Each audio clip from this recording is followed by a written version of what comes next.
And the Lord spoke to Moses and to Aaron, saying, How long shall this wicked congregation grumble against me? I have heard the grumblings of the people of Israel, which they grumble against me. Say to them, As I live, declares the Lord, what you have said in my hearing, I will do to you. Your dead bodies shall fall in this wilderness, and of all your number, listed in the census from 20 years old and upward, who have grumbled against me, not one shall come into the land where I swore that I would make you dwell, except Caleb the son of Jephunneh and Joshua the son of Nun. But your little ones, who you said would become a prey, I will bring in, and they shall know the land that you have rejected. But as for you, your dead bodies shall fall in this wilderness, and your children shall be shepherds in the wilderness 40 years, and shall suffer for your faithlessness until the last of your dead bodies lies in the wilderness. According to the number of the days in which you spied out the land, 40 days, a year for each day, you shall bear your iniquity 40 years, and you shall know my displeasure. I, the Lord, have spoken. Surely this will I do to all this wicked congregation who are gathered together against me. In this wilderness they shall come to a full end, and there they shall die.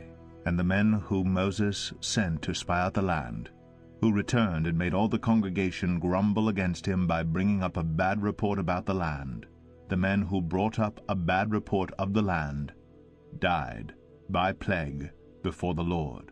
Of those men who went to spy out the land, only Joshua the son of Nun and Caleb the son of Jephunneh remained alive.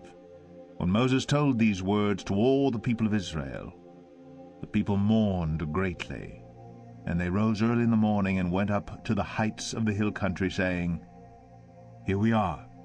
We will go up to the place that the Lord has promised, for we have sinned. But Moses said, Why now are you transgressing the command of the Lord, when that will not succeed? Do not go up, for the Lord is not among you, lest you be struck down before your enemies. For there the Amalekites and the Canaanites are facing you, and you shall fall by the sword. Because you have turned back from following the Lord will not be with you. But they presumed to go up to the heights of the hill country, although neither the ark of the covenant of the Lord nor Moses departed out of the camp. Then the Amalekites and the Canaanites who lived in that hill country came down and defeated them and pursued them even to Hormah. Numbers 15. The Lord spoke to Moses, saying, Speak to the people of Israel, and say to them, When you come into the land you are to inhabit, which I am giving you, and you offer to the Lord from the herd or from the flock a food offering or a burnt offering or a sacrifice, to fulfill a vow or as a freewill offering or at your appointed feasts, to make a pleasing aroma to the Lord, then he who brings his offering shall offer to the Lord a grain offering of 1/10 of an ephah of fine flour, mixed with 1/4 of a hin of oil. And you shall offer with the burnt offering or for the sacrifice 1/4 of a hin of wine from the drink offering for each lamb. Or for a ram you shall offer for a grain offering 2/10 of an ephah of fine flour, mixed with 1/3 of a hin of oil. And for the drink offering you shall offer 1/3 of a hin of wine, a pleasing aroma to the Lord.